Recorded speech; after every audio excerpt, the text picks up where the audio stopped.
আহ নমস্কার, শুভ সন্ধ্যা। ইউফোনির লাইভে আপনাদের সকলকে আরো একবার স্বাগত জানাচ্ছি এবং জানাচ্ছি অনেক অনেক ধন্যবাদ আমাদের পাশে এইভাবে থাকার জন্য, আমাদের এই এত উৎসাহ যোগানোর জন্য। তো বেশি কথা না বাড়িয়ে চলুন আজকে দেখে নিই আজকে আমাদের সঙ্গে কোন শিল্পী বন্ধু আছেন। কোন বলা ভুল, কোন দুজন শিল্পী বন্ধু আছেন। আজকে আমাদের সঙ্গে দুজনকে আমরা পেয়েছি, যারা একসাথে 20 বছর ধরে গান বাজনা করছেন। দাঁড়ান দাঁড়ান, এটা শুনে কি ভাবছেন আপনারা? এটা শুনে কি মনে হচ্ছে খুব বয়স্ক কোনো মানুষ বা খুব প্রবীণ কোনো শিল্পীকে আমরা নিয়ে এসেছি? না, একদমই নয়। একদম এই প্রজন্মেরই দুজন শিল্পী, কিন্তু যারা খুব কম বয়স থেকেই হয়তো গান বাজনা শুরু করেছেন বলে 20 বছর ধরে একসাথে পথ চলছেন। তো বেশি কথা না বাড়িয়ে তাদের সঙ্গে আপনাদের আলাপ করিয়ে দিই। আজকে আমাদের শিল্পী যে দুজন আছেন, শোভনজিৎ ঘোষ আর Animesh Banerjee. Hello. Hello hello Animesh Pritha, da, আনন্দিত শোভনজিৎ দা। আনন্দিত। থ্যাংক ইউ বলো সো কেমন মাচ। আছো, বলো আগে। খুব ভালো আছি। করোনাতে যেভাবে কাটাচ্ছি। বেশ, তোমাদের সাথে তো অনেক গল্প আড্ডা তো হবেই, কিন্তু গল্প আড্ডা হওয়ার আগে আমি একটা গান দিয়ে শুরু করতে চাই আজকের অনুষ্ঠানটা, এবং সেটা হচ্ছে তোমাদের যা যা তোমাদের অরিজিনাল যে যা যা সংস আছে, তার মধ্যে আমার নিজের অত্যন্ত পছন্দের একটা গান, আমার রিকোয়েস্ট, সেটা দিয়ে যদি শুরু করা যায় খুব ভালো হয়। সেটা হচ্ছে কত স্বপ্ন উড়ে যায়। এটা দিয়ে যদি আমরা আজকের অনুষ্ঠানটা শুরু করতে পারি তাহলে খুব ভালো নিশ্চয়ই। হয়। থ্যাংক ইউ ভেরি বেশ। মাচ। এই গানটা সম্বন্ধে বলতে হয়, এটা আমাদের প্রথম কম্পোজিশন। তো হুম। থ্যাংক ইউ ফর সিলেক্টিং হ্যাঁ, দ্যাট। সেই জন্যই হয়তো আমারও, হ্যাঁ, আমারও এটা বলে দেওয়া উচিত। তোমাদের প্রথম কম্পোজিশন এবং আমার নিজের অত্যন্ত ফেভারিট, মানে সব গানই ফেভারিট, তার মধ্যে এটা ওয়ান অফ মাই ফেভারিট। তো প্রথম গান দিয়েই তাহলে শুরু করা যাক, তোমাদের প্রথম কম্পোজিশন দিয়ে। নিশ্চয়ই। এবং এই বেশ। গানটা তোমার জন্য ডেডিকেট করলাম। ঠিক ঠিক। হ্যাঁ, থ্যাংক ইউ, থ্যাংক ইউ। ভালোবাসার অনেক মানুষের সাথে তুমিও আজকে। বেশ বেশ।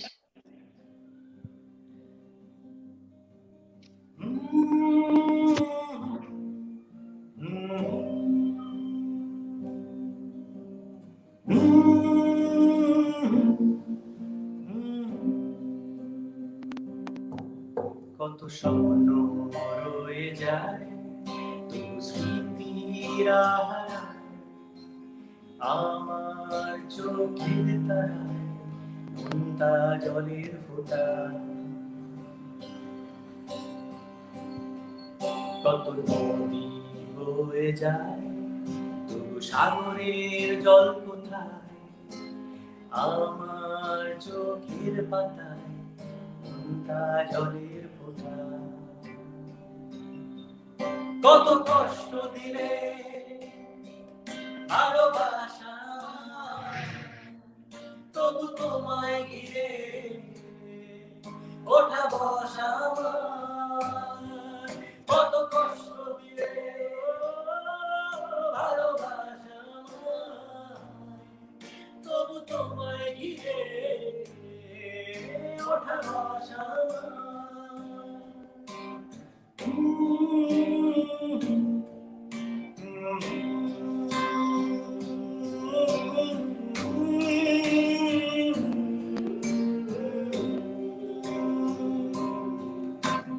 দূরের আকাশ জোড়া কালো মেঘে শুধু তোমাকে দেখতে পাই, বৃষ্টির হাত ধরে নামবে চোখে এই ভরসা শুধু চাই।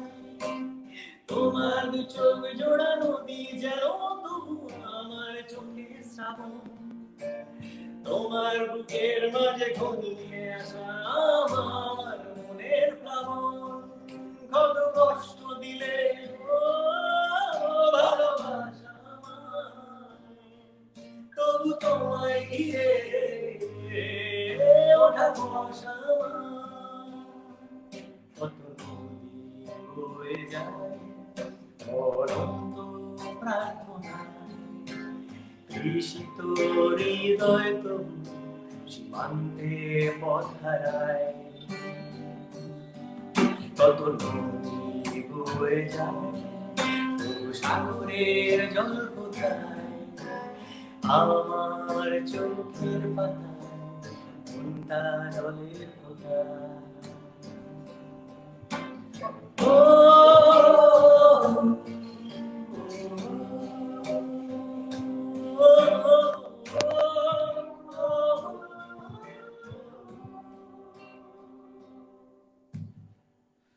Thank you. বেশ, খুব সুন্দর। এবার আমাকে একটা জিনিস বলো, তোমাদের বোধহয় হেডফোন ইউজ করা যাবে না, না কোনোভাবে? কারণ আওয়াজটা একটু কম লাগছে, সাউন্ডটা। আর না হলে, হ্যাঁ, ঠিক আছে, সেটা দেখে নাও। আর একটা জিনিস এবার আমাকে বলো, সেটা হচ্ছে যে এই যে 20 বছরের পুরনো পথ চলা, মানে 20 বছর ধরে যে একসাথে পথ চলা, সেই ব্যাপারটা নিয়ে একটু তোমরা যদি কিছু বলো, মানে কিভাবে, মানে এই জার্নিটা ঠিক কিরম ছিল, এবং তোমাদের দুজনের মধ্যে আলাপ কিভাবে হলো, মানে কিভাবে তোমাদের পথ চলাটা শুরু, সেই বিষয়ে যদি আমাদের একটুখানি জানাও। হ্যাঁ, নিশ্চয়ই। তো যেরকম সব বাঙালি করে থাকে সেই সময়, আমি যখন শুরু করি তখন তখন কলেজ থেকে আমাদের গান বাজনা গিটার শেখা। তা আমাদের এক ঝাঁক বন্ধুরা সব মিলে গিটার শিখছি, ব্যান্ড বানাচ্ছি এবং ভেঙে যাচ্ছে, আবার বানাচ্ছি আবার ভেঙে যাচ্ছে। তো এরকম ভাবে শুরু। তারপরে হঠাৎ করে এরকমই 2-3টে ব্যান্ড ভাঙা গড়ার পর হঠাৎ একদিন দেখলাম একটা ছেলে আমার বাড়িতে রীতিমতো হানা করলো। তার নামই সৌরজিৎ ঘোষ। ও আমায় একটা ব্যান্ডে গিটার বাজাতে রেখেছিল কোনোভাবে, দিয়ে সামহাউ পয়েন্ট আউট করে নিয়েছিল। আর আমি তখন ভাবছিলাম যে আমি এবার ব্যান্ড তো অনেক হলো, এবার নিজে সোলো প্রসেসে এগোই। কিন্তু তারপরে রীতিমতো আমাকে চেস করা শুরু করে যে can we do something together. এবং পরপর আমরা কিছু সেটিং করি। তারপরে ও দুর্দান্ত লিরিসিস্ট। তো ও মানে প্রায় বোঝাই করা, মানে খাতা নিয়ে আমার বাড়িতে চলে আসে। তো সেই মানে, আর আমি হচ্ছি মেইনলি কম্পোজার, তো আমার মানে লিরিসিস্ট খুব প্রয়োজন ছিল। তো আচ্ছা, ও ও এক্স্যাক্টলি মানে we fit into our each others requirements. তো in fact he was also looking for compositions and I was looking for lyrics. তো তারপরে ওকে। We bonded together. আমরা we started we teaming up. তারপরেও আমরা 2-4টে ব্যান্ড এবং নানা রকম ফর্ম অফ মিউজিক করার পর finally we decided that we two will create a duo and go forward. তো শোভনজিৎ অনিমেষ, আমার নাম অনিমেষ ব্যানার্জি, ওর নাম শোভনজিৎ Ghosh. We have created a duo together now. এবং আমরা তো তার মানে তোমাদের দুজনেরই ফার্স্ট ব্যান্ড অন্য কিছু ছিল, মানে তোমাদের একসাথে কাজ শুরুটা নয়, মানে তোমরা হ্যাঁ, আফটার। একদমই না। ওকে। আমার প্রথম ব্যান্ডের নাম আকাশ। তারপরে আচ্ছা, আমরা তার ওরও একটা আলাদা ব্যান্ড ছিল। আমার তখন আমি স্কুল পেরিয়ে তখন সবে মানে স্কুলের মাধ্যমিক ক্রস করে ক্লাস 11 যখন আমার হয়, তখন আমাদের একটা দলের একটা সূত্রপাত হয়েছিল। নামকরণ সেই সময় সেইভাবে করা হয়নি, আর আচ্ছা। পরবর্তীকালে করা হয় সেই নাম আমি এখনো বলছি। কারণ তো আমার নিজের একটা ব্যক্তিগতভাবে আমার নিজের একটা ব্যান্ড ছিল, মানে আমার নিজের, মানে আমি আচ্ছা, বলছি যেটা আমি ইনিশিয়েট করে আমি বানাতে পেরেছিলাম সেই সময়। অবভিয়াসলি একটা ব্যান্ড তো কারোর একার উপর নির্ভর করে হয় না। তো হুম, আমি মানে হত্যা বিধাতা ছিলাম। ওই ব্যান্ডের লোকজন জোগাড় করা, কে ঢোল বাজাতে পারে, কে তবলা বাজাতে পারে, কে ড্রাম বাজাতে পারে, এইসব জোগাড় টোগাড় করে আমি কোনো রকম একটা ব্যান্ড বানাতে পেরেছিলাম, যেখানে বেসিক্যালি আমার ইন্টেনশন ছিল যে আমি গান গাইবো। আর এই আমার যে আচ্ছা, বাকি বন্ধু বান্ধব বা আমার যারা পছন্দের লোকজন যারা আমার সঙ্গে সঙ্গত করবে, তারা আমাকে সাহায্য করবে এই গানটা গাওয়ার জন্য। তখন আচ্ছা, অত বুঝতাম না, মানে এটা কিন্তু কলেজের সময়কার কথা বলছি, হ্যাঁ, মানে আমরা তখন আচ্ছা। তোমরা দুজন কি একই কলেজের? তোমরা কি কলেজ না, ফ্রেন্ডস? না, আমি তখন ইঞ্জিনিয়ারিং ওকে। করছি আর ও তখন অলরেডি মনে হয় পাস আউট করে গেছে। না, আমি তখন গভর্নমেন্ট কলেজ, বারাসাত গভর্নমেন্ট কলেজে আমি তখন ফার্স্ট আচ্ছা, ইয়ার। আচ্ছা, তো আমার এই স্কুল লাইফ থেকে ওই যে ইন্টেনশনটা ছিল বা ওই যে প্রসেসটা ছিল সেটা মানে ও আসলে আমার গুরু ভাই হয়, মানে আমরা দুজনে একসাথে গিটার একজন টিচারের কাছে আচ্ছা। শিখি। ওকে, ওকে, ওকে, ওকে। তো তারপরে একসাথে পথ চলা, এবং এই 20 বছর ধরে একসাথে, মানে 20 বছরের মধ্যে এত কিছু যে তোমরা মানে ক্রিয়েট করেছো, তোমাদের ক্রিয়েশনস আমি দেখেছি। তো এত কিছু ধরে ক্রিয়েট করেছো, সেটা এই যে 20 বছরের জার্নিটা, তার মানে শুরু হয়েছিল এইভাবেই, মানে বলা যেতে পারে যে শোভনজিৎদার হানা দেওয়ার ফলেই এইটা শুরু হয়েছিল। ওইটা আমি বেশ। একটু বলবো, যেটা হচ্ছে যে আমি তখন ওই যে আমাদের স্কুলের যে গ্রুপটা ছিল সেটা যথারীতি অনিমেষ যেমন বললো যে ওটা ভেঙেছে, আবার একটা নতুন ব্যান্ড হয়েছে, আবার সেটাও ভেঙেছে। আবার থার্ড যখন ব্যান্ডটা হয়েছে তখন আমি ফার্স্ট ইয়ার পড়ি, তখন আমি কলেজের প্রথম Okay. তখন আমাদের আরেকটা নতুন ব্যান্ড, মানে ওই ব্যান্ডটা রিফর্ম করতে করতে তখন একটা ব্যান্ড হয়। Okay. সেই ব্যান্ডে আমাদের একটা গিটারিস্টের প্রয়োজন ছিল, যে লোকটা আচ্ছা। বাজাতে পারবে, লিড বাজাতে পারবে। এটা আমাদের লোকের সন্ধান করতে করতে অনিমেষ ব্যানার্জি সেই রিহার্সাল রুমে একদিন হঠাৎ আসে এবং ফাটিয়ে গিটারটা বাজায়।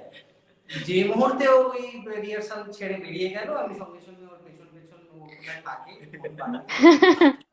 সেগুলো আমি সব নজরদারি করলাম। এবং বেশ কিছুদিন পরে, মানে সপ্তাহখানেক পরে, আমি একদিন চুপি চুপি রবিবার দিন সকাল থেকে ওর বাড়িতে কলিং বেল টিপে হাজির হলাম।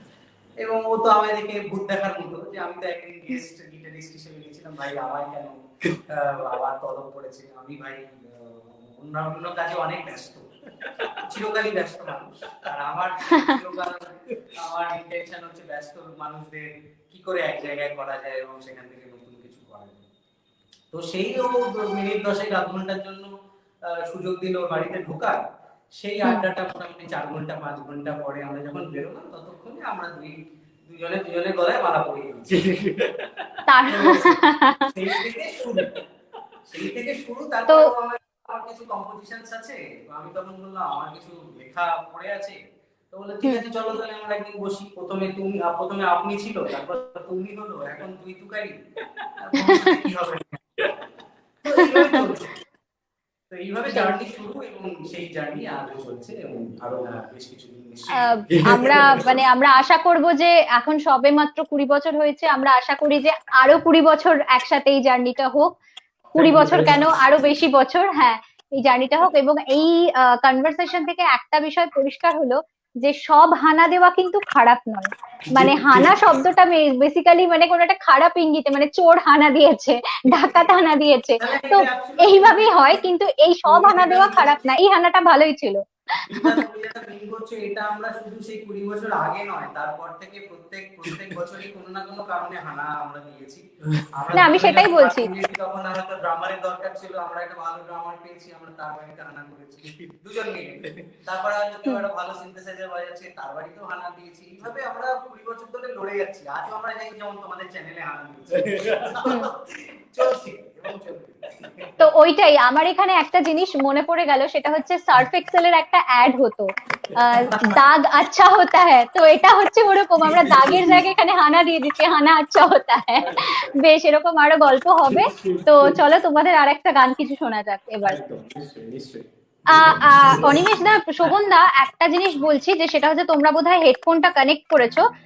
ইফ পসিবল হেডফোনটা একটু কাছাকাছি রাখো, তাহলে হেডফোনের মাইক্রোফোন থেকে আওয়াজটা আরো ক্লিয়ার হবে, মানে গানের সময় আমি বলছি। আসলে আমার একটা ব্লুটুথ আছে, ওটা দিয়ে অন করেছি। আচ্ছা ঠিক আছে। আচ্ছা, ওকে, ঠিক আছে, দেখা যাক। ঠিক, আমি হয়তো একটু ক্যামেরাটাকে রিলোকেট করছি, কেন কি শোভন গাইবে এবার, তো আমার মনে হয় একটু দেখতে ভালো লাগে। ঠিক আছে, ঠিক আছে, চলো। আর বি ওকে, চলো। ইয়া, নো, ইয়েস ইয়েস, বাস, ঠিক আছে, ঠিক আছে, পারফেক্ট।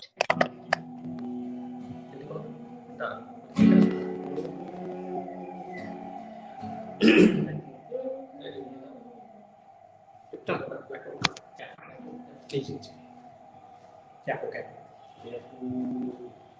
আছে। যদি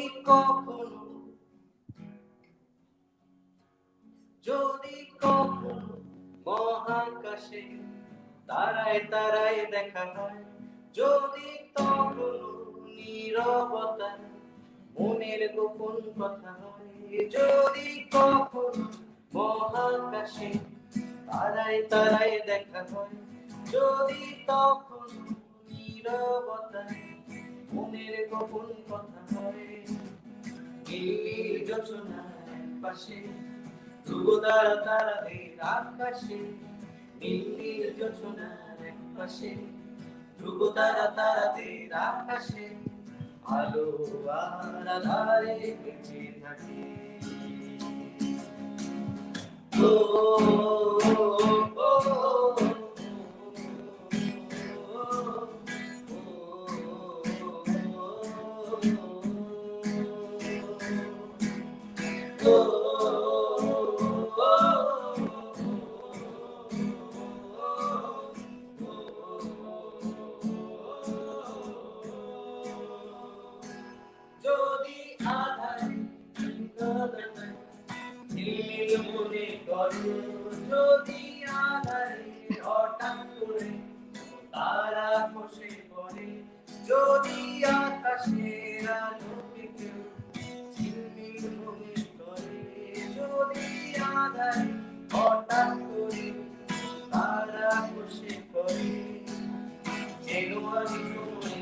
পাশে, আজ ভালোবেসে যাব তোমাকে, আমি মনের এক পাশে, আজ ভালোবেসে যাব তোমাকে, আলো আধারে পৃথিবীতে।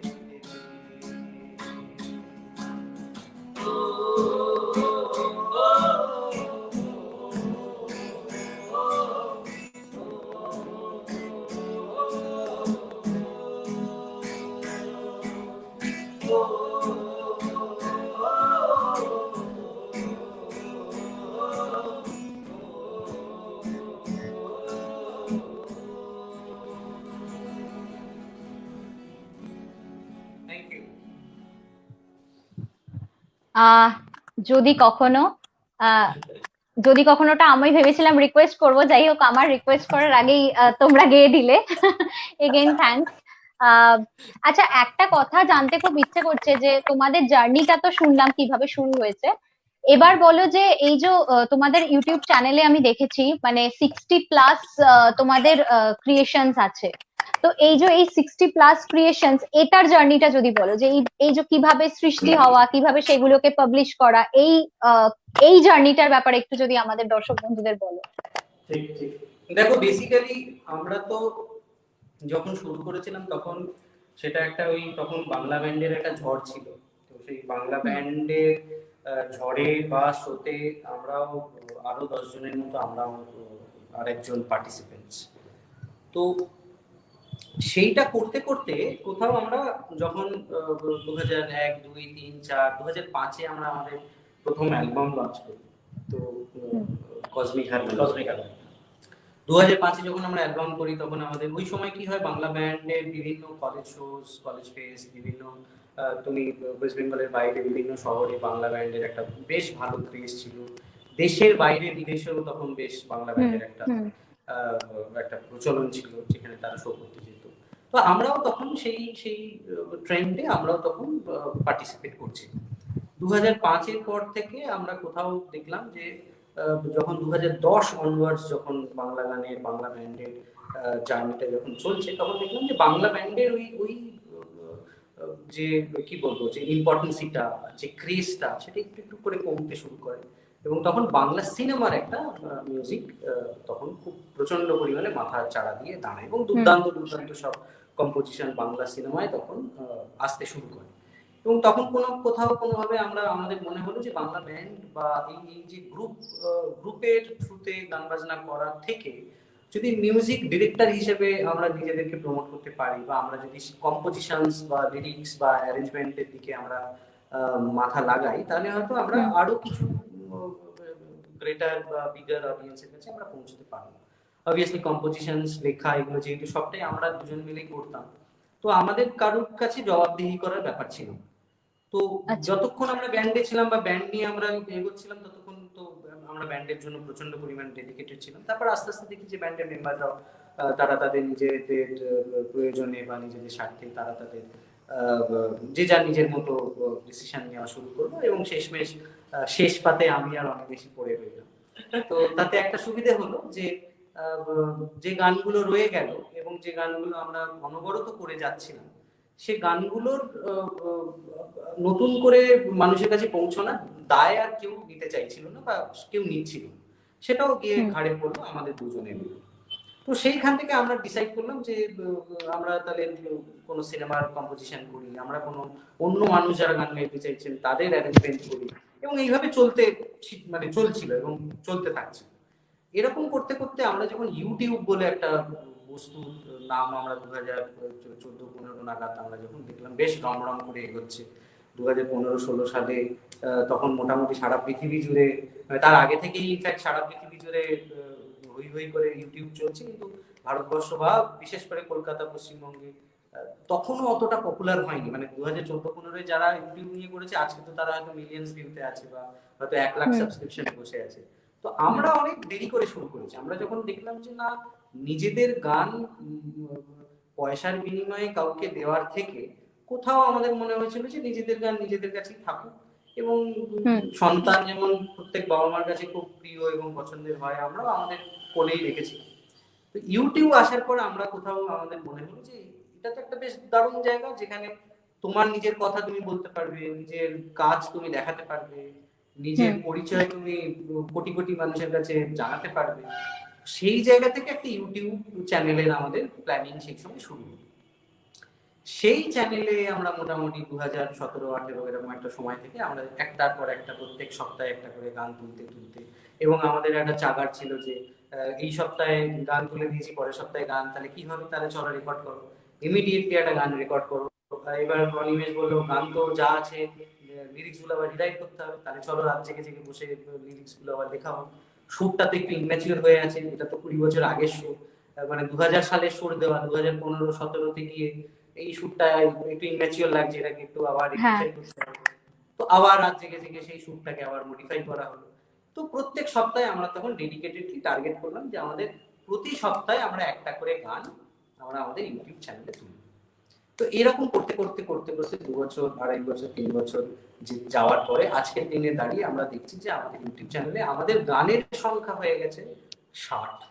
এবং শুধু গান নয়, এই চ্যানেলে তুমি যদি কখনো বং এন্টারটেইনমেন্ট বলে এই চ্যানেলটা যদি তুমি কখনো একবার যদি সময় পাও 5 মিনিট, হ্যাঁ আমি দেখেছি তুমি দেখবে এখানে অনেক মানুষ আছে যারা গান বাজনা ছাড়াও তারা হয়তো শর্ট ফিল্মস করছে, ফিচার ফিল্মস করছে, কেউ হয়তো তার নিজের জার্নির কথা বলছে, কেউ হয়তো তার স্ট্রাগলের কথা বলছে। তো আমরা চেষ্টা করছি যে এই চ্যানেলটাকে নিয়ে আমরা আরো মানুষের কাছে পৌঁছে যেতে। শুধু গানে আমরা আর আটকে থাকতে চাই না, আমরা গান থেকে শর্ট ফিল্ম থেকে সিনেমা থেকে আরো যা যা এন্টারটেনমেন্টের ফর্ম হয় সেই জায়গায় আমরা যেতে চাই।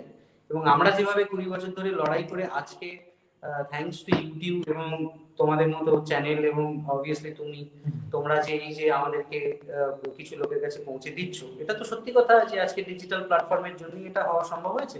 তো যেরকম একদমই, এবং ডিজিটাল প্ল্যাটফর্মের কিন্তু এখনকার দিনে মানে এখন হয়তো করোনার প্রকোপে বলা যেতে পারে আর একটু বেশি এটার হয়েছে, রমরমাটা বেড়েছে বলা যেতে পারে, কিন্তু নট নেসেসারিলি শুধুমাত্র করোনার জন্য। আমি তো বলবো মানে এই ডিজিটাল মিডিয়ার মাধ্যমটা মানে মোটামুটি ওই 2015-16 সাল থেকে একটা মানে হিউজ প্রভাব ফেলে দিয়েছে। এবং শুধু গান বাজনা বা সাংস্কৃতিক জগৎ না, মানে সমস্ত ক্ষেত্রেই, মানে ধরো যারা অন্য কোনো কিছু নিয়ে বিজনেস করছেন বা কিছু, মানে এখন সোশ্যাল মিডিয়া মার্কেটিং বলেই একটা সাবজেক্ট হয়ে গেছে যেটা নিয়ে মানুষ পড়াশোনা করছে, ইটস আ সেপারেট সাবজেক্ট। তো জিনিসটা এতটাই বড় হয়ে গেছে, জিনিসটা এরকম জায়গায় দাঁড়িয়ে গেছে। তো আরেকটা জিনিস বলবো, যেটা তোমরা বলছিলে যে এই ইউটিউব চ্যানেলটা আসার পর থেকে তোমরা মানে রাত রাত জেগে প্রত্যেক সপ্তাহে একটা করে নতুন নতুন কিছু তুলে ধরার চেষ্টা করেছো, ইউটিউবে দেওয়ার চেষ্টা করেছো। তো তার জন্য তো একটা স্টুডিও সেটআপ দরকার, সেটাও কি তোমরা তার মানে করে নিয়েছিলে নিজেদের স্টুডিও সেটআপ? বিকজ ওটা ছাড়া তো একটু সমস্যা। আমরা দেখো দুটো জিনিস খুব ইম্পর্টেন্ট, এটা আমি জানি না এটা কতটা। তোমরা একটু আগে পিছু করে বসতে পারো, তাহলে আমার মনে হয় ক্যামেরাতে এসে যাবে। সেটিংস নিয়ে দেখো এবার ঠিক আছে? হ্যাঁ ঠিক আছে ব্যাস ঠিক আছে। বেসিক্যালি দেখো আমরা তো ইন্ডিপেন্ডেন্ট ক্রিয়েটিভিটি নিয়ে লড়াই করছি, বা আমরা ইন্ডিপেন্ডেন্ট ক্রিয়েশন নিয়ে কি বলবো, মানে আমাদের লাইফটা আমরা ডেডিকেট করেছি একদম সিম্পলি, সত্যি কথা বলতে কোনো লজ্জা নেই। আমরা ইন্ডিপেন্ডেন্ট মিউজিক বা ইন্ডিপেন্ডেন্ট ফিল্ম যাই আমরা করে থাকি, বেসিক্যালি আজকে আমরা মিউজিক নিয়ে কথা বলছি, তো আমরা মিউজিক নিয়ে কথা বলবো। ইন্ডিপেন্ডেন্ট মিউজিকের দুটো পার্ট আছে, একটা পার্ট হচ্ছে ক্রিয়েশন আর একটা পার্ট হচ্ছে প্রোডাকশন। ক্রিয়েশনটা পয়সা লাগে কেন? তার কারণ হচ্ছে এটা তো তোমার ওই অনিমেষ মাঝে মধ্যে বলে যে ট্যালেন্ট আর চুলকানি এটা আটকে রাখা যায় না। সেটাই যে সেই রোগটাই যদি আমাদেরও হয়ে থাকে তাহলে এটা হবে, এটা কেউ আটকাতে পারে।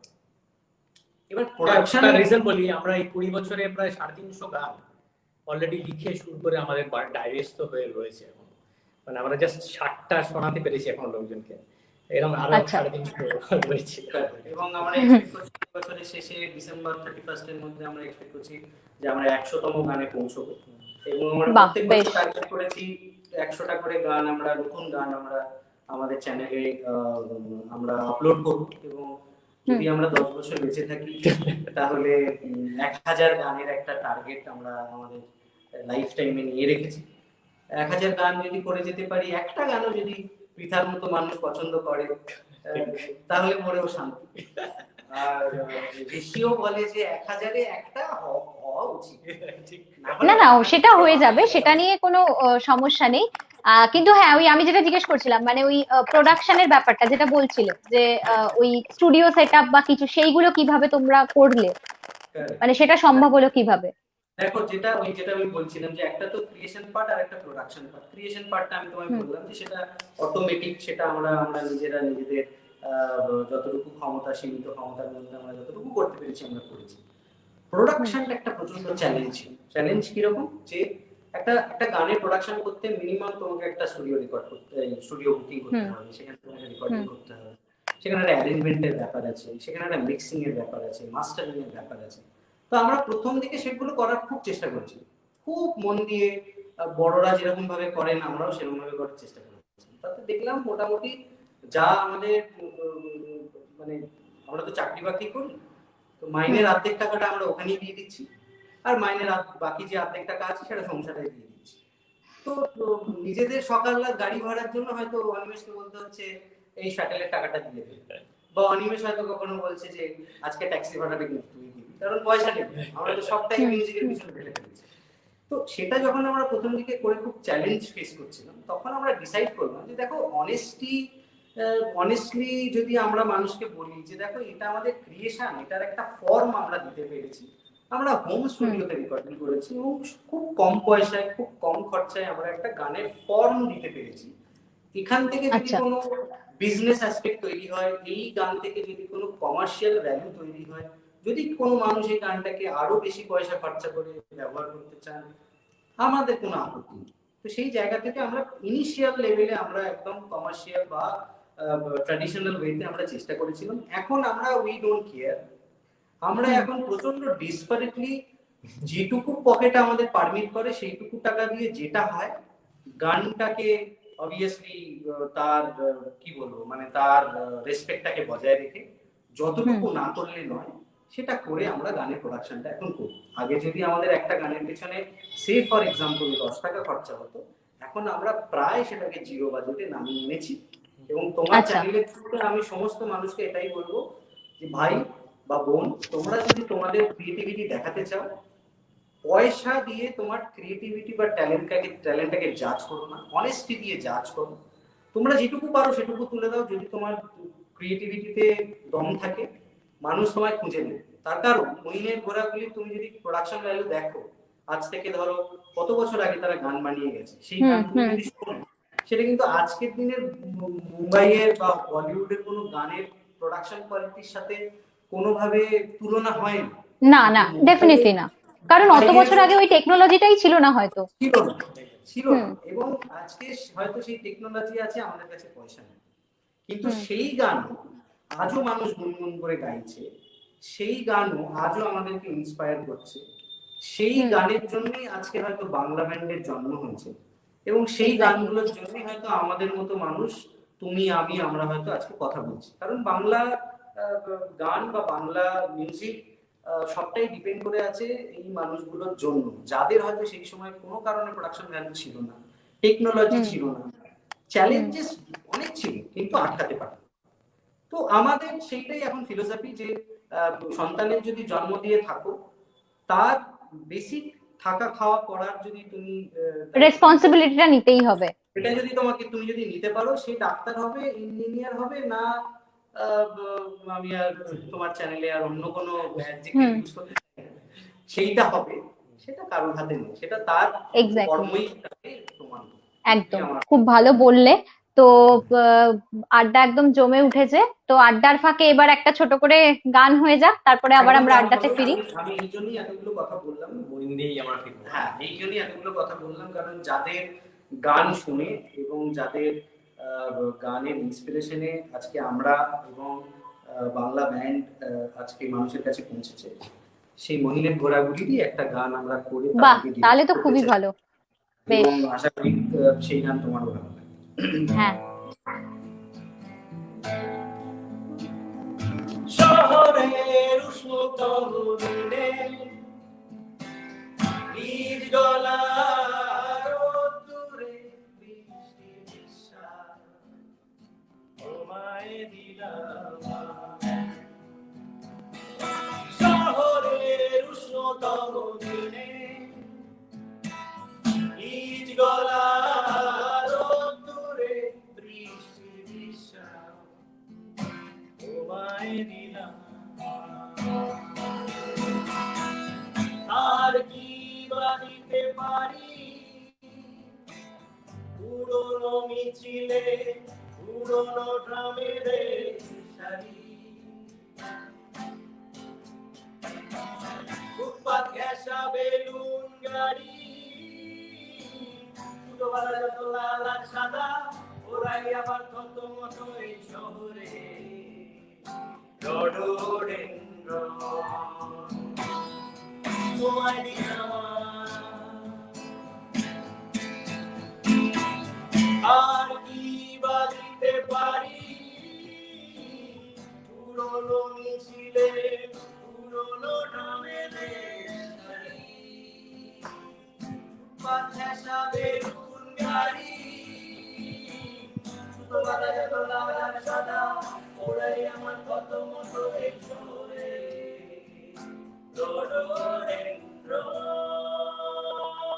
তোমায় দিলাম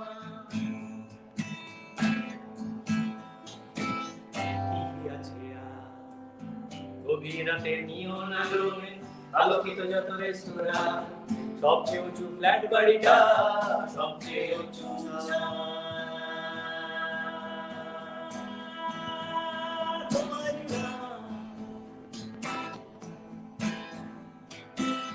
পারবো না দিতে কাশফুলার গানের গন্ধ স্নিগ্ধ যা কিছু হাত ধরে আজ ফুসফুস ঘোড়া ঘোড়া নিজেরে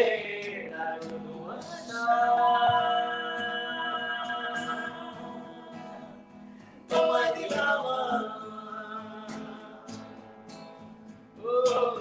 শহরের কবিতা ছবি সবই তোমায় দিলাম আর কি বা দিতে পারি পুরনো মিছিলে পুরনো ড্রামের সারি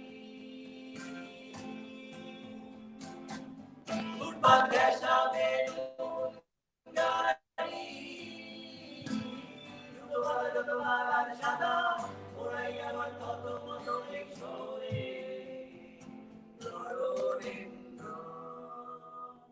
তোমায় দিলাম তোমায় দিলাম তোমায় দিলাম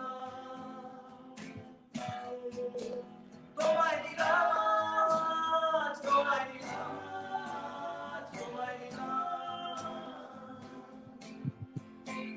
তোমায় দিলাম তোমায় দিলাম তোমায় দিলাম তোমায় দিলাম থ্যাংক ইউ অনিমেষ দার ফেভারিট মানে তোমাদের দুজনেরই একটা ইন্সপিরেশন তো মহিনের ঘোড়াগুলি, সেটা তো একটু আগেই শুনলাম এবং সেই জন্য এই গানটা। এছাড়াও অনিমেষ দার খুব সম্ভবত ফেভারিট ব্যান্ড লিঙ্কিন পার্ক। তো শোভন দার ফেভারিট ব্যান্ড কি একটু শুনি। বাংলা বাংলা এটা ইংরেজি হ্যাঁ এনিথিং। আচ্ছা ঠিক আছে, তা যেটা তুমি কমফোর্টেবল। বাংলা মিডিয়াম বাংলা জিনিস না অ্যাকচুয়ালি দেখো বেসিক্যালি গান বাজনার ইন্সপিরেশন বা গান বাজনার যদি তুমি বলো যে আমাদের পছন্দের জায়গা কোথায়, দেখো অবভিয়াসলি বাংলা গান বাজনা করি, বাঙালি বাংলা কালচারটা তো ছোটবেলা থেকে ইনভাইট করেছি, এতে কোনো অস্বীকার করার জায়গা নেই। বাংলাদেশ তো সলিল চৌধুরী, আর ডি বর্মন, কার নাম করবো না, নচিকেতা চক্রবর্তী, এখন অনুপম রয়, এভরিবডি মানে ইন্সপায়ার্স আস। বা যদি তুমি বলো যে মানে যদি বলিউডের কথা বলো, সেখানে যত নতুন নতুন আর্টিস্ট আছেন, বিশাল শেখর, আমাদের ধরো শঙ্করেশন লয়, প্রীতম, প্রত্যেকটা মানুষ, মানে যদি তুমি ব্যান্ডের জায়গায় যাও সেখানে পাকিস্তানের জুনুন আছে, মানে আমি নাম না করে শেষ করতে পারবো না। ইংরাজি গান বাজনা যখন থেকে শোনা শুরু করলাম তখন বুঝলাম যে গান বাজনার ব্যাপ্তিটা অনেক বড়। মানে যখন বাংলা গানে যদি আমি দুটো ধারা নিয়ে তোমার সাথে কথা বলি, তাহলে আমি বলবো একটা হচ্ছে বাংলা আধুনিক গান আর একটা বাংলা ক্লাসিক্যাল গান। বাংলা ক্লাসিক্যাল গান আমি অনেক চেষ্টা করেছিলাম, দেয়ালে মাথা ঠুকেছিল, কিচ্ছু শিখতে পারিনি, কিচ্ছু করতে পারিনি, এবং আমার দ্বারা হবেও না। আমি খুব মানে মাথা নত করে স্বীকার করি, ওই ডেডিকেশন এবং ওই ওই পার্সিভিয়ারেন্স এবং ওই টেনাসিটি সত্যি আমার নেই, বা আমি জানি না আমার মতো অনেক মানুষেরই হয়তো নেই, এবং অনেকের আছে, সেই জন্য তারা নমস্য এবং গুণী ব্যক্তি আমি সবসময় বলে থাকি।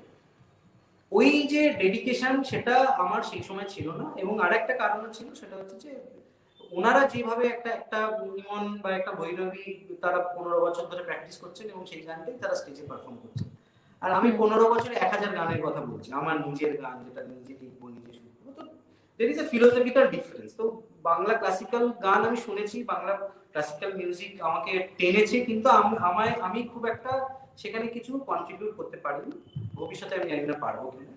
ইংরেজি গান যখন আমি শুনেছি, বিদেশি গান আমি যখন, আমি ইংরেজি কথাটা বলাটা বল, মানে বিদেশি গান আমি যখন শুনেছি, তখন সেখানে কে আমায় ইন্সপায়ার করেনি? আমি ব্রায়ান অ্যাডামস থেকে শুরু করে, মাইকেল জ্যাকসন থেকে শুরু করে, আমি ব্রিটনি স্পিয়ার্স থেকে শুরু করে, আমি কার না লিঙ্কিং পার্ক থেকে শুরু করে, আমি মেটালিকা থেকে শুরু করে, মানে আমি সব শুনেছি। অবভিয়াসলি সেই শোনার বয়সটা আমার অনেক দেরি করে হয়েছে, আমি একটু বুড়ো বয়সে বুড়ো হয়েছি। অনিমেষ অনেক আগে থেকে সেগুলো শুনেছে বলে কম্পোজিশনেও অনেক বেশি কন্ট্রিবিউট করতে পেরেছে। আমি একটু বুড়ো বয়সে গিয়ে সেই গানগুলো বা সেই মিউজিকগুলো শোনার চেষ্টা করেছি, শেখার চেষ্টা করেছি, এখনো শিখছি, শুনছি। তো আমার কম্পোজিশনস বা আমি যে কন্ট্রিবিউশন আমাদের জন্য করেছি, সেটা যত দিন যাচ্ছে সেটাতে আমি চেষ্টা করছি বিদেশি প্রভাব বা বিদেশি গান বাজনা থেকে যা শিখছি সেগুলোকে ইনকর্পোরেট করা। আমি ঠিক উল্টো করছি, আমি এখন দেশে ফিরে যাচ্ছি। ও ঠিক উল্টো করছে, ও এতদিন বিদেশি গান বাজনা শুনে ও ইন্সপায়ার হয়ে যা কন্ট্রিবিউট করেছে তার কম্পোজিশনে, তাতে বিদেশি গানের ছোঁয়া আছে। ঠিক আছে, দুজনের মধ্যে একটা মানে ওই ক্রস কানেকশনের মতো ব্যাপার হচ্ছে, তো which is good for ultimately মানে ক্রিয়েশনের জন্য হুইচ ইজ গুড। তো ঠিক আছে, হতেই পারে। মানে আমার যে উইকনেস গুলো ও কভার আপ করে, ওর উইকনেস গুলো আমি কভার আপ করি। তো হ্যাঁ, মানে এটা তো উচিত, এটা তো আমার মনে হয় সবসময় করা উচিত সবারই। কারণ হচ্ছে ধরো আমি যখন দেখছি ও বিদেশি গান শুনে বেশ কিছু ভালো ভালো কম্পোজিশন করছে, আমি পারছি না, আমি বিদেশি গান শোনা শুরু করছি, তখন ও দেখছে ঠিক আছে তুই যখন বিদেশি গান শুরু করছিস, দাঁড়া আমি একটা ইন্ডিয়ান ক্লাসিক্যাল দিয়ে তোকে এমন একটা তাক লাগিয়ে দেবো, এবার রাতে চুল ছিঁড়বি। তো এই ষড়যন্ত্র চলছে। আমার মনে হয় না এটা খুব একটা আমাদের বন্ধুত্বপূর্ণ সম্পর্ক, এটা পিওরলি ষড়যন্ত্র, এছাড়া বেশ, আমিও সেটা চেষ্টা করি। অনিমেষ দার একটা ইউটিউবে আমি একটা কথা শুনেছিলাম, যেটা আমার খুব ভালো লেগেছিল কথাটা। সেটা হচ্ছে অনিমেষ দা বোধহয় একবার বলেছিলেন যে মানে গান হচ্ছে শুধুমাত্র শব্দ আর সুরের মেলবন্ধন নয়, এটা অ্যাকচুয়ালি নিজের ফিলিংস বা মানে ফিলিংস বোঝানোর একটা ভাষা। তো এই যে এইটার জন্যই কি মানে এইটার থেকে ইন্সপায়ার্ড হয়েই কি কিছুটা নিজেদের এই যে ক্রিয়েশন, নিজেদের এই ব্যাপারগুলো শুরু করা, মানে এই লাইনটার থেকে ইন্সপিরেশন নিয়েই কি ব্যাপারটা শুরু করা, এটা নিয়ে যদি একটু বলো। আমাদের দায় ছিল হচ্ছে গল্প বলা, মানে আমরা সবসময় গল্প বলতে চাই, সেটা সিনেমার আকারে হোক, গানের আকারে হোক, আর যাই হোক, মানে আমাদের গল্প, আমাদের লাইফের গল্প, আমরা যে গল্প ভাবি বা যে কথা আলোচনা করি, সেগুলো নিশ্চয়ই লোকজনকে বলতে চাই। তো নানা রকম ফর্ম হতে পারে সেই গল্প বলা, সেটা সিনেমার আকার হতে পারে, শর্ট ফিল্মসের আকারে হতে পারে, গানের আকারে হতে পারে। কিন্তু আমাদের সবচেয়ে আমরা দেখেছিলাম যে আমরা সবচেয়ে কুইকলি কোনটা করতে পারি, আমাদের ক্ষমতার মধ্যে কি কুলোবে। তখন আমরা দেখলাম না, গানটা আমরা খুব কুইকলি করতে পারবো, কারণ গানটা প্রায় নিঃশ্বাস প্রশ্বাস নেওয়ার মতন আমাদের কাছে এখন ইজি হয়ে গেছে। মানে আমাদের ওর একটা গান লেখা বা আমার একটা গান শুরু করা, এটা বা এবং তারপরে আমরা মিউজিক রেডি করা, তার সেটা প্রোডাকশন করা, সেটা গানটা গাওয়া, এগুলো আমাদের জন্য আমাদের খুব একটা চিন্তা করতে হয় না এটার জন্য, এটা ন্যাচারালি আসে। মনে হয় 60টা গান করে নিয়েছি সেই কারণে। তো যে কারণে এখন এটা খুব ইজি একটা মিডিয়াম আমাদের গল্প বলার। আর গল্প যখন বলছি তখন আমাদের এক্সপ্রেশনটা বলার চেষ্টা করছি, আমাদের এটা ইন্ডিপেন্ডেন্ট মিউজিক, এটা আমরা তো এরকম কিছু করার চেষ্টা করছি না যেখান থেকে আমরা পয়সা রোজগার করার কথা ভেবে গান বাজনা করছি, না, একেবারেই না। তো আমরা যখন লিখছি বা গানটা সুর দিচ্ছি, তখন ওখানে একদম আমাদের শিক্ষা, আমাদের বক্তব্য, আমাদের চিন্তা, আমাদের মানে ড্রিমস, অ্যাম্বিশনস, অ্যাসপিরেশনস, অনেস্টি এবং আমাদের পেনও থাকবে ওটার সাথে জড়িত। তো সবের এক্সপ্রেশন আমাদের গান বাজনা, আমাদের যত ক্রিয়েটিভিটি সব রকম।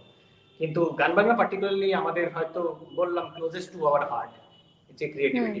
আমার মনে হয় পৃথা, এটা আমি আর একটু ইলাবোরেট করি, সেটা হচ্ছে আমরা যখন গান, দেখো গান গান কেন গান নিয়ে আমরা এত এত ইন্টারেস্টেড বা গান নিয়ে আমরা এত এনথুজিয়াস্টিক এই কারণে, তার কারণ হচ্ছে যে কোনো গানের পিছনে না একটা গল্প থাকে।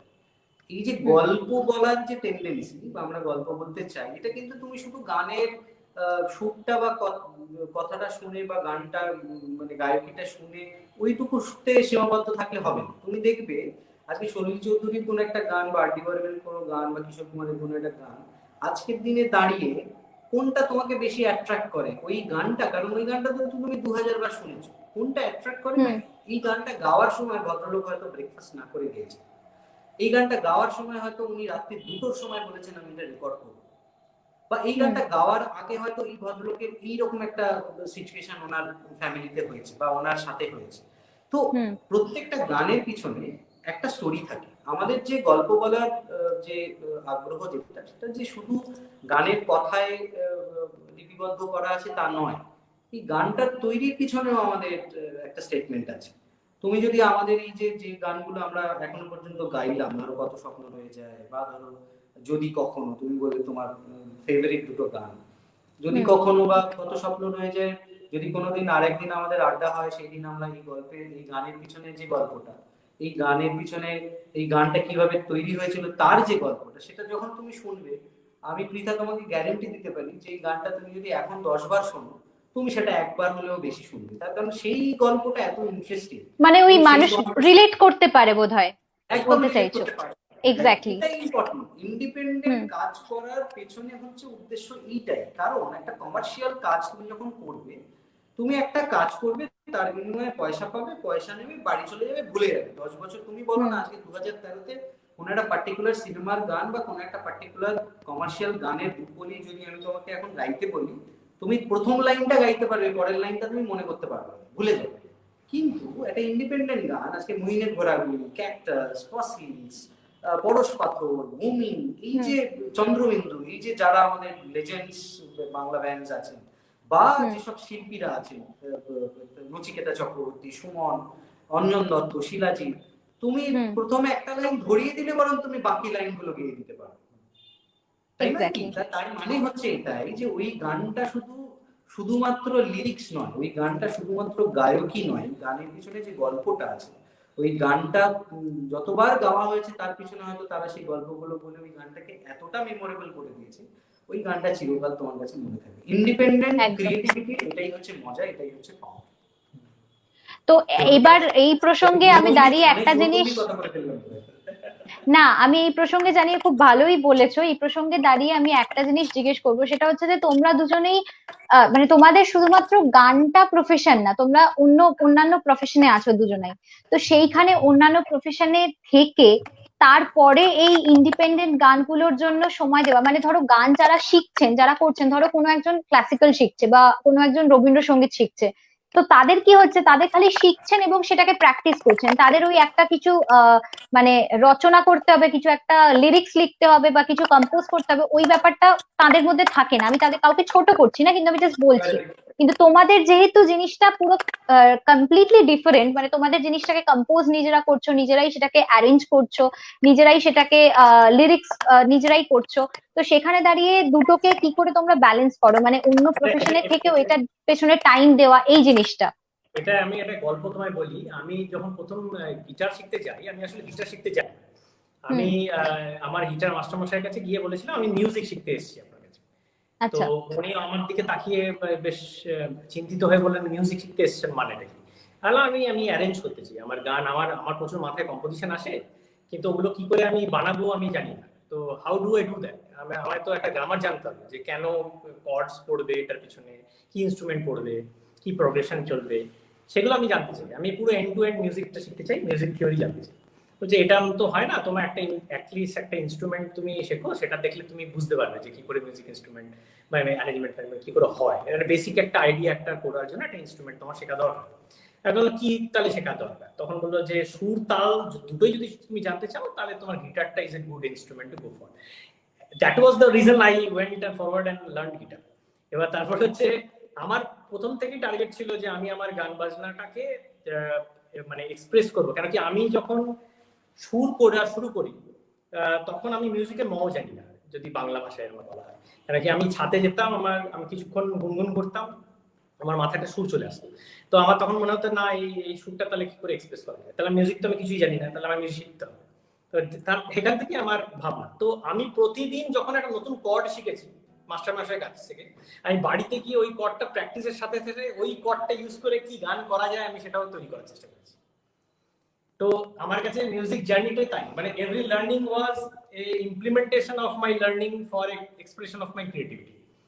তো প্রতিটা কর্ড, দুটো কর্ড যদি জানি তাহলে ওই দুটো কর্ড দিয়ে কোনো গান কি তৈরি করা যায় আমি সেটাও চেষ্টা করছি এবং সেটা বানিয়ে হচ্ছে। তো এইভাবে যা শিখেছি সেটাই সঙ্গে সঙ্গে চেষ্টা করেছি সেটার থেকে আমি কিছু ক্রিয়েটিভিটি বার করা যায় কিনা, এবং ওর জার্নিটা একদমই সেম। তো যে কারণে উই বার্স টুগেদার। আর আমি পার্টিকুলার আছি আইটি কোম্পানিতে, আমি টিসিএস এ কর্মরত, ও আছে জিওতে। আমরা দিনে মানে সপ্তাহে 5-6 দিন তো working days are very hectic, কোনো নো ডাউট অ্যাবাউট ইট। কিন্তু আমরা ডেডিকেট করে রেখেছি যে একটা দিন, এই যেমন আজকে আমরা হয়তো দুপুর 12টা বা 2টো নাগাদ আমরা রবিবার বসি, and we just finish off at late 10 o'clock।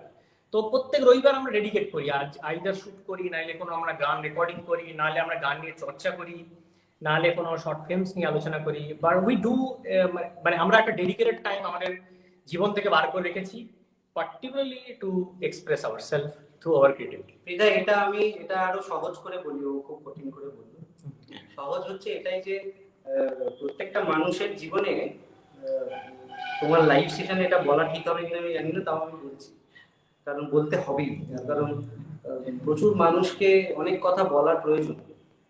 যদি তুমি কাউকে ভালোবেসে ফেলো না, তার জন্য টাইম অটোমেটিক্যালি বেরোবে। ঠিক, তাতে যদি অনেস্টি থাকে, তাতে যদি ডেডিকেশন থাকে, সেই সম্পর্কটা ম্যাচিওর হবে। অঘটন ঘটতে পারে, সেই অঘটন ঘটলে আরেকটা মানুষকে ভালোবাসবো না, এটা যেমন হয় না, ঠিক তেমনি দীর্ঘ 20 বছর ধরে আমরা গান বাজনার পিছনে সময় দিয়েছি, আমাদেরকে হয়তো খুব কম মানুষ চিনেছেন, তার মানে এই নয় আমরা গান বাজনা বন্ধ করে দেব। মরে যাওয়ার আগেও এই কাজটা চলবে। পৃথার মতো মানুষ যতদিন থাকবে, মানুষের কাছে পৌঁছে দেওয়ার দায়িত্ব তোমরা নিয়ে নেবে, আমরা জানি। পৃথার মতো, পৃথা হয়তো নিশ্চয়ই নেবে, আরো 10 বার হয়তো নেবে। তো না, ডেফিনেটলি। হ্যাঁ, কারণ ব্যাপারটা হচ্ছে যে বলো বলো।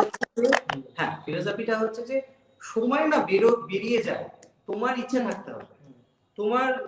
তোমার গোলটা খুব ইম্পর্টেন্ট। তুমি কি চাও? তুমি কি গানগুলোকে বিক্রি করতে চাও? তাহলে দেখবে সময় পাবে না, কারণ তোমার কাছে 8টা কাজ আসবে, 4টে প্রডিউসার বসে থাকবে, 3টে সিঙ্গার ফোন করবে, তুমি সময় পাবে। তার কারণ তুমি ওটা থেকে ব্যবসা করছো, পয়সা নিচ্ছ। আমাদের কোনো ভ্রুক্ষেপ নেই, আমাদের একটাই উদ্দেশ্য, সেটা হচ্ছে আমাদের স্টেটমেন্ট, আমাদের ক্রিয়েটিভিটি, আমাদের কিছু শিক্ষা, স্টেটমেন্ট, শব্দ, কিছু গল্প মানুষকে বলে যাওয়া। তার জন্য সময় যদি তুমিই বার করতে না পারো, তাহলে তো এই কথাগুলো তো বলার কোনো মানে হয় না। আজকে যেমন দেখো, তুমি ইন্টারভিউ নিচ্ছ, আমরা ইন্টারভিউ দিচ্ছি, আমাদের দুজনেরই কোথাও একটা বেসিক ইন্টারেস্ট আছে। তুমিও চেয়েছো, আমিও চেয়েছি, বা আমরাও চেয়েছি। তোমারও একটা অনেস্টি আছে, আমাদেরও একটা অনেস্টি আছে, যেখান থেকে এই ঘটনাটা ঘটেছে এবং এই ঘটনা ঘটতে থাকবে ভবিষ্যতে। তো আমার মনে হয় না যে চাকরি করো, ব্যবসা করো, দিনে তো 24 ঘন্টা, তুমি চাকরির জন্য 12 ঘন্টা সময় দেবে, তুমি ঘুমের জন্য 8 ঘন্টা সময় দেবে। তো আমরা 8 ঘন্টা স্যাক্রিফাইস করতে পারি, নো প্রবলেম। আমরা 12 ঘন্টা অফিসের জন্য দেই, বাকি 12 ঘন্টা উই ক্যান স্যাক্রিফাইস। যদিও আমাদের ফ্যামিলি আছে, আমাদের ওর একটা ছেলে আছে। তোমাদের কথার রেস্ট নেই বলছি যে একদম সত্যি কথা, যদি ওই ডেডিকেশন অনেস্টিটা থাকে, গান বাজনা বা সবার তো মানে গান নট নেসেসারি, গান যে যেটা করেন, যার যেটা ভালো লাগে, প্যাশন, সেইখানে সেটা যদি থাকে তাহলে টাইম অবশ্যই বের করে নেওয়া যায়। তো আমি অ্যাড করব, সরি তোমায় ইন্টারাপ্ট করলাম। তুমি একটা খুব ইম্পর্টেন্ট জিনিস বলেছো, যেটা আমি আগে দু একটা জায়গায় বলেছি, আমি খুব পরে মানে অনুতপ্ত হয়েছি। সেটা হচ্ছে যারা রবীন্দ্রসঙ্গীত শেখেন, যারা ক্লাসিক্যাল মিউজিক শেখেন, তারা যদি না থাকতেন তাহলে গান বাজনার ইন্সপিরেশন হতো না, গান বাজনার ইন্সপিরেশন, বাংলা গান বা মিউজিকের এনরিচমেন্ট হতো না। তো শেখাটা খুব প্রয়োজন। আমরা হচ্ছে নিপাতনে সিদ্ধ দুটো লোক। মানে কি বলতো, আমরা চিরকাল লাস্ট বেঞ্চে বসতাম এবং আমরা কারুর কথা কোনোদিন শুনিনি, চিরকাল কান ধরে দাঁড়িয়ে থাকতাম, নির্নাম হতাম এবং মানে 8-10টা বকাটে ছেলেদের মধ্যে আমরাও পড়তাম। আমাদের কিছু হবে না এটা ভেবেই আমরা এই ডেসপারেশনটা দেখিয়েছি। কিন্তু যারা ফার্স্ট বয় সেকেন্ড বয় তাদের প্রতি আমাদের যথেষ্ট সম্মান এবং শ্রদ্ধা আমাদের চিরকাল থাকবে। সে তারা রবীন্দ্রসঙ্গীত করুক আর ক্লাসিক্যাল মিউজিক। এবার গান বাজনা করতে অনেক বকা। হ্যাঁ, এবার চলো একটু গান শোনা যাক। এই গানটা আমাদের প্রথম রিলিজড গান from album of our first album. এমনটা তো হওয়ার ছিল, আচমকা দমকা হাওয়ায় এলোমেলো হয়ে গেল দিনগুলো, আর পড়ে রইল নিকশ কালো কয়েকটা রাত।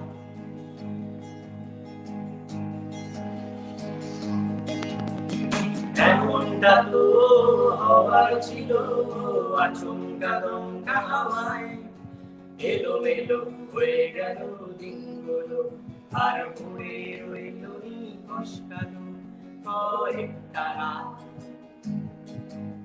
তোমার সান্নিধ্যের প্রতীক্ষায়, তোমার সান্নিধ্যের প্রতীক্ষায়, শহরে রাস্তায় সস্তায় সস্তায়, তড়ায় গন্ডায় বিপুল স্বপ্নগুলো। এমনটা তো হওয়ার ছিল, আচমকা দমকা হাওয়ায় এলোমেলো হয়ে গেল দিনগুলো, আর পড়ে রইল নিকশ কালো কয়েকটা রাত।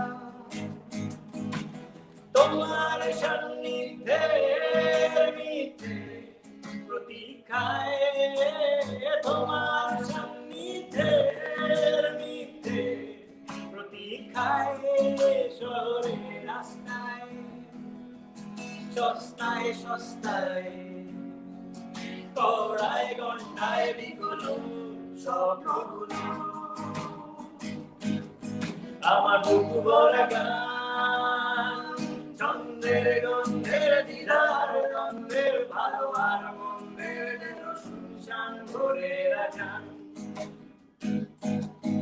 আমার বুক ভরা প্রাণ, চন্দ্রের গন্ধের দিদার গন্ধের, ভালো আর মন্দের যেন শুনশান ভরে রাখান, হয়ে রইল পথে।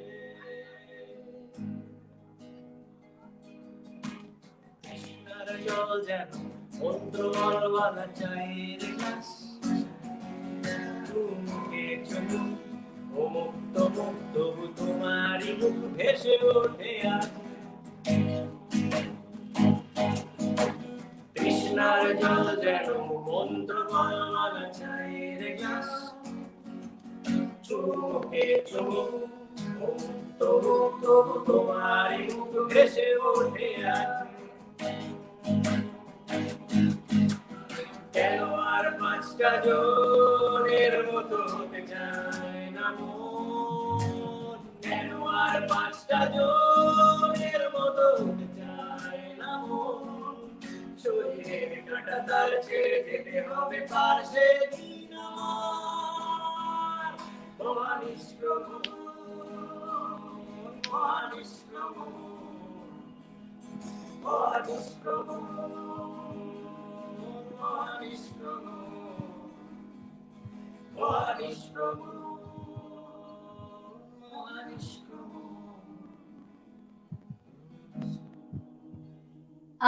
কেন আর পাঁচটা জনের মতো হতে চায় না মন, এটার কারণটা হচ্ছে আর 5 জনের ওই ক্রিয়েটিভিটিটা থাকে না বা ওই ডেডিকেশনটা থাকে না যে সানডে দুপুরবেলা 12টা থেকে একসাথে বসে গান ক্রিয়েট করবে। বরং রাদার দ্যান তাদের কাছে সানডেটা হচ্ছে দুপুরবেলা একটু মাংস ভাত খেয়ে চলো ঘুমিয়ে পড়ি। তো দিস ইজ দ্য রিজন, মানে কেন আর 5 জনের মতো হতে চায় না মন ফর ইউ গাইজ, এটাই আমি বলবো। এটা বিরাট বিরাট হ্যাঁ, মানে আমার তো অ্যাটলিস্ট সেটাই মনে হলো। তো এনিওয়েজ আমরা একদম শেষের দিকে চলে এসেছি অনুষ্ঠানে। তো সেখানে একটা জিনিস না বললেই নয়, সেটা হচ্ছে যে তোমাদের ক্রিয়েশনের একটা মানে একটা অন্যতম পার্ট হচ্ছে শর্ট ফিল্ম ক্রিয়েশন। তোমাদের যেটা বং বং এন্টারটেনমেন্ট আছে, সেখানে দাঁড়িয়ে তোমরা অনেক শর্ট ফিল্মস ক্রিয়েট করো, এবং আমি দেখেছি অনেক অনেক নাম করা প্রতিষ্ঠিত শিল্পীরাও সেখানে কাজ করেছেন। তো এইটা নিয়ে যদি একটু বলো, মানে ওয়াই বং বং ক্রিয়েশন, মানে ওয়াই দিস নেম, আর এটা কবে থেকে শুরু হলো, মানে এটার ব্যাপারে যদি একটু বলো। বং বং নামটা আসলে একটা ইংলিশ নাম, মানে বাংলা, মানে বং কথাটা এখন বাঙালিদের সাথে জড়িত হয়ে গেছে। হ্যাঁ, যেমন মানে বং এখন বং, তো সব রকমেই হ্যাঁ, বং, মানে বং সব গাই থেকে জায়গায় শুরু হ্যাঁ করে বং মানে সবকিছুই আমরা বং। ভালোই হ্যাঁ। বুঝি। হ্যাঁ, আসলে বং বং কথাটার মানে হচ্ছে গ্রেট, মানে এটা ইংলিশ স্ল্যাং। তো ওকে। এটা গ্রেট এন্টারটেনমেন্ট মানে, মানে এরকম টাইপের নাম করে, বা এক্সেলেন্ট বলা যায়, মানে এটা একটা কলোকাল ওয়ার্ড। আমাদের যেমন অসাধারণ, অপূর্ব বা দুর্দান্ত এসব যেভাবে বলি, সেরকম ইংলিশে বং বং কথাটার মানে হচ্ছে ইটস এ গ্রেট প্রোডাক্ট। তো ওকে। নামটার উৎপত্তি ওখান থেকে, মানে বং রিলেটেড ব্যাপার নেই এর মধ্যে। কিন্তু প্ল্যাটফর্মটা আমরা তৈরি করি বেসিক্যালি আমাদের স্ট্রাগল থেকে, কারণ কি আমরা যে স্ট্রাগলটা করে এসেছি 20 বছর ধরে, আমরা এখন মনে হয় একটা পজিশনে এসেছি যেখানে আমাদের কিছু একটা পরিচিতি এসছে, এবং তার থ্রু দিয়ে আমাদের একটা সেটআপ আমরা রেডি করতে পেরেছি, যে সেটআপটা আমরা অন্য ক্রিয়েটার্সদেরকেও খুলে দিতে চাই। তারা ওকে। যাদের ফিনান্সিয়াল প্রবলেমে আছেন, বা তারা করতে পারছেন না বিভিন্ন কারণে, কানেকশনস এর হুম হুম কারণে, বা তাদের হুম কাছে হুম টিম নেই, বা তারা হুম হয়তো লেখা জানে, সুর দেওয়া জানে না, বা সুর করতে পারে, লেখা জানে না, বা তার মাথায় খুব ভালো গল্পের আইডিয়া আছে কিন্তু তার হাতে কোনো টিম নেই, সে শর্ট ফিল্ম বানাতে পারে। তো আমাদের হাতে এই মুহূর্তে আমাদের একটা যোগাযোগের জায়গা বা একটা টিম রেডি রয়েছে, যারা এই ক্রিয়েটার্সদেরকে ফুল ফ্লেজেড হেল্প করতে পারে। তো আমরা এই ওকে। প্ল্যাটফর্মটাই ওপেন করে দিয়েছি। আমরা প্ল্যাটফর্মটাকে এই কন্ডিশনে দিয়েছি যে এনি ক্রিয়েটার্স ক্যান অ্যাপ্রোচ আস, যদি অরিজিনাল হয় তার আইডিয়া, আমাদের তরফ থেকে আমরা যতটা পারবো সাহায্য করার চেষ্টা, সেটা ফিনান্সিয়াল হতে পারে, সেটা সেটা ক্রিয়েটিভিটি হতে পারে, সেটা টিম দিয়ে হতে পারে। আমরা হুম তাদেরকে হুম হেল্প করবো, সেটা ফিল্ম মেকিং হোক, সেটা গান বানানো হোক। আমাদের সেই সব রকম সেটআপ এই মুহূর্তে রেডি আছে, আমাদের 20 বছরের স্ট্রাগলের কারণে। হুম। সেইটা we can help the other creators যারা আমাদের মতো স্ট্রাগল করছেন এই মুহূর্তে, তারা দে ক্যান অ্যাপ্রোচ আস। আমরা তাদেরকে হেল্প করে আমাদের চ্যানেলেই ইনফ্যাক্ট তাদের কন্টেন্ট আপলোড করতে পারি, এবং চ্যানেলটা মনিটাইজড। তো এখান থেকে যদি কোনো মনিটাইজেশন থেকে কোনো ফিনান্সিয়াল বেনিফিটস আসে, 10% it will go to the content creator, মানে we okay. Won't be taking anything of that. তো কারণ হচ্ছে এটা আমাদের পয়সা রোজগারের জায়গা নয়, এটা পিওরলি আমাদের ক্রিয়েটিভিটির জায়গা। তো আমরা নিজেদের ক্রিয়েটিভিটি তো অবভিয়াসলি চ্যানেল থ্রু দিয়ে করবোই, এবং বাকি ক্রিয়েটারদের কাছেও আমাদের ফুল ইনভাইটেশন থাকছে যে please come and join us, and hmm you hmm can put your content in our channel. যা আইডিয়া, আহ, no problem. মানে আমার তো মনে হয় যে ইটস আ গ্রেট আইডিয়া। মানে কারণ এখনকার দিনে অনেকেরই এই সমস্যাটা হয়, যে এই সমস্যাটা তোমরা, মানে যেহেতু তোমরা 20 বছরের আগে একটা স্ট্রাগল করেছো, সেই জন্য you people are there to help others, মানে which is a Absolutely. Great thing. তো যারা দেখছে, আমি তাদের কাছে অনুরোধ করব যে যদি আপনাদের আহ, কেউ চেনা জানা থাকে, বা আপনারা যদি কিরকম, মানে এরকম কোনো বিষয় থেকে থাকে, আপনাদের হেল্প দরকার, তাহলে অবশ্যই অনিমেষ দা, শোভন দার সঙ্গে কন্ট্যাক্ট করুন। ইউটিউবে বং বং ক্রিয়েশনে যান, ওদের ক্রিয়েটিভিটি দেখুন এবং ওদের সাথে কন্ট্যাক্ট করুন। আফটার অল মানে ওদের কিছু বেনিফিটস না হলেও বেনিফিটস আপনার তো ডেফিনেটলি হবে। তো ইটস Absolutely. মানে আমার আমার একটা সবার কাছে এটা অনুরোধ, সবাই যেন দেখে। আর আমরা একদমই শেষ পর্যায়ে চলে এসেছি অনুষ্ঠানে, তো আমরা একটা গান দিয়েই শেষ করতে পারি। তো সেই গানটা হচ্ছে যে শোনো গো দক্ষিণ হাওয়া, যদি এই গানটা যেটা রিমিক্সটা তোমরা করেছিলে originally from S D Barman, তো সেটা যদি একটুখানি শোনাও তাহলে খুব তোমাকে ভালো হয়। তোমাকে মানে পৃথা, তোমাকে হুম তোমাকে আমাদের আরো দুটো গান আছে, হুম একদম হুম। নতুন। আচ্ছা। আমাদের মানে তুমি যদি এই ধরনের ফ্লেভারের একটা গান চাও, আমরা শেষ করতে হুম। চাই ওরকম একটা গান দিয়ে, specially okay. Dedicating to your channel and you. Hmm hmm আচ্ছা, ওর নাম শ্রমিকের নামটাও পড়া হলো না। তো মানে আমি এবং Animesh personally we want to thank শ্রমিক, পৃথা এবং তোমাদের চ্যানেল ইউফোন। তো তোমাদের চ্যানেলের জন্য, কারণ আমরা আমাদের এই গানটা দিয়ে আমরা ডেডিকেট করতে চাই এবং এই গানটা দিয়ে বেশ শেষ করতে চাই। বেশ কারণ বেশ বেশ, নো প্রবলেম। এই গানটার সাথে তোমাদের অ্যাপ্রোচ, আমাদের স্ট্রাগল, এবং যারা শুনছেন, যারা আমাদের সঙ্গে অ্যাসোসিয়েটেড, প্রত্যেকের সাথে একটা একটা একটা গভীর একটা রিলেশন হয়তো তৈরি হতে পারে। হয়তো আমরা যেটা বলতে চাইছি হয়তো এই গানের মধ্যে দিয়ে আমরা বলতে পারবো। এবং তুমি যে গানটা আমাদেরকে রিকোয়েস্ট করলে, যে কারণে আমাদেরকে বললে, হয়তো তার থেকে আমরা বেটার ওয়েতে এক্সপ্রেস করতে পারবো। বেশ, নো ইস্যু। থাকলো আমরা ঠিক আছে, অনুষ্ঠানে প্রথম গানটা ওইটা। ওকে ওকে ওকে, গ্রেট গ্রেট, চলো তাহলে শোনা যাক।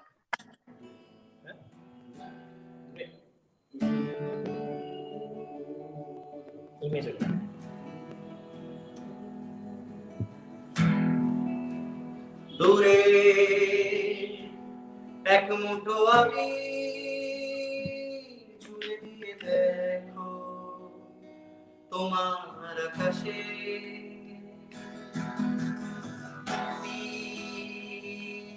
বুকে জমে থাকে টিক টিক সময়, গড়ির কাঁটা দূরে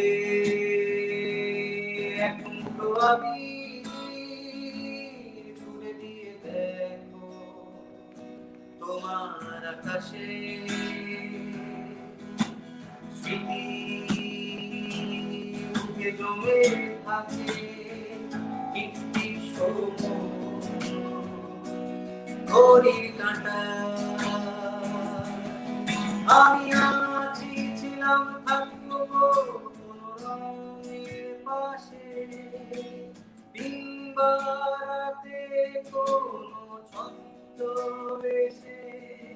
আমি আছি ছিলাম থাকবো কোনো রঙের পাশে, দিনবারাতে কোনো ছদ্মবেশে।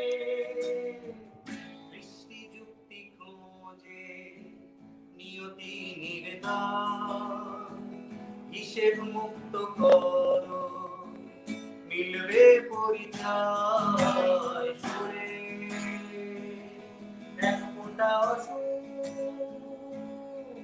দিয়ে দেখো তোমার অবকাশে,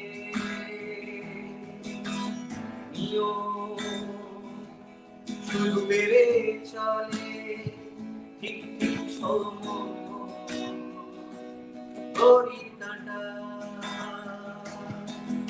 আমি আছি ছিলাম থাকবো কোনো রঙের পাশে, দিনবারাতে কোনো ছদ্মবেশে।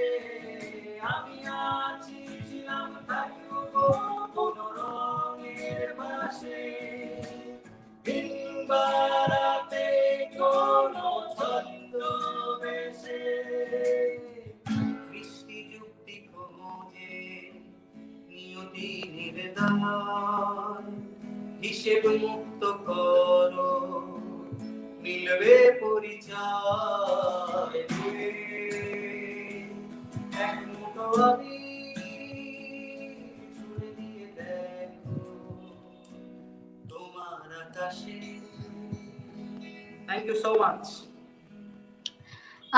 থ্যাংক ইউ টু, মানে থ্যাঙ্কস টু ইউ গাইস, কারণ তোমরা আমাদের ডাকে সাড়া দিয়ে আজকে এসছো আমাদের অনুষ্ঠানে। এবং একটা জিনিস আমি বলতে চাই তোমাদের দুজনকে, সেটা হচ্ছে আমরা তো এই ডিজিটাল প্রয়াস যেটা ইউফোনি, সেটা আমরা তো এই করোনার সিচুয়েশনে দাঁড়িয়ে খুব রিসেন্টলি, মানে 2-3 মান্থস হলো আমরা স্টার্ট করেছি। বাট ইউজুয়ালি আমরা স্টেজ শোজ অর্গানাইজ করি, মানে 2018 থেকে আমাদের জার্নি শুরু হয়, এবং 2018 থেকে আমরা অনেকগুলোই স্টেজ শোজ করেছি।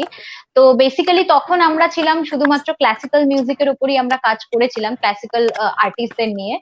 বাট এখন যেহেতু আমরা আমাদের জোনটাকে একটু এক্সপ্যান্ড করেছি, মানে ক্লাসিক্যাল মিউজিক থেকে বেরিয়ে অন্য বিভিন্ন জোনের মধ্যে আমরা ঢুকেছি, তাই জন্য সিচুয়েশন আন্ডার কন্ট্রোল হলে আমাদের ইচ্ছা আছে যে আমরা মানে স্টেজ শোজ গুলো ক্লাসিক্যালের থেকে বেরিয়ে অন্য জোনের মিউজিক নিয়েও আমরা কাজকর্ম করব। তো মানে সিচুয়েশন আন্ডার কন্ট্রোল আসার জন্য আমরা মানে we are waiting for that, and যখন সবকিছু নর্মাল হবে, আমরা যখন আবার স্টেজ শোজ অর্গানাইজ করব, তখন আমাদের ডাকে কিন্তু তোমাদের আরো একবার সাড়া দিয়ে আমাদের সঙ্গে একসাথে কাজ করতে হবে, স্টেজ শোজ নিয়ে কাজ করতে হবে। এটা আমাদের তরফ থেকে তোমাদের কাছে অনুরোধ। তো Thank you. এটা বলেই আজকের সন্ধ্যাটা খুব ভালো কাটলো, দারুণ আড্ডা হলো। এটা বলেই আজকের অনুষ্ঠান শেষ করব। এবং অনেক ধন্যবাদ তোমাদেরকে, তোমরা এইভাবেই 20 ইয়ার্স কমপ্লিট করেছো, যেটা প্রথমেই একদম বলেছিলাম। আর একবার আমি উইশ করছি যে আরো 20 ইয়ার্স কেন, আরো 20, 30, 40 ইয়ার্সও আমরা তোমরা একসাথে কাজ করো আর আমরা তোমাদের ক্রিয়েশনস পেতে থাকি। তো এটা বলেই আজকে আমরা আমাদের অনুষ্ঠান শেষ করছি। এবং শুভরাত্রি, তোমাকে এবং নমস্কার। ইউফোনিকেও আমাদের তরফ থেকে ধন্যবাদ। Thank you, Thank you. bringing us. সুযোগ দেওয়ার জন্য। Good night and take care. Good night.